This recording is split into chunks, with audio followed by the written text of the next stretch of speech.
nima deyman, mana xudo xohlasa mana Admali mana jiyanimiz kelib tandurni qurdi, mana xudo xohlasa yaxshi kunlarga ishlataylik deb. Mana bugungi tandurni ham qilganini mana 2 yil, 3 yil ishlatdik. 3 yil ishlandi xudo xohlasa. Mana bunisini yangilab tandurga o'tyapti xudo xohlasa. Bu yashan rahmat xudo xohlasa. 2025 1-dekabrda ustoz bobomizga yaxshilab qurib berdik. 3 yil ishlatishdi oldingi tandirimiz, endi bunisini ham xudo xohlasa ancha ishlatishadi. Bo'yi 1.70, o'zi bilan eni 1.50. Katta tandir qurildi. Endi 1 kilo 900 shu 1 kilo atrofida non yopishadi xudo xohlasa. Aloqadamiz, olib borib berish, qurib berish xizmatlarimiz bor. Abdumalik tandirlar xudo xohlasa. Ustoz yashan rahmat a. Xudo xohlasa mana yaxshi kunlarga ishlatsin mana.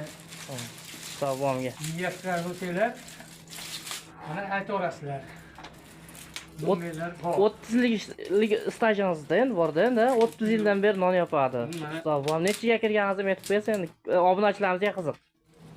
63 ga kirdim. 60 ga kirgan bo'lsa, shu 30 yil bo'ladimi, 40 yil bo'ladimi? 63 ga kirdim.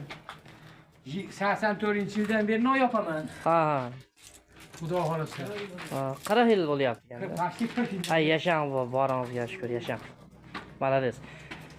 Xudo xohlasa ustoz bobomga chiroyli tandir qurib berdik. Olib borib berish, qurib berish xizmatlarimiz bor.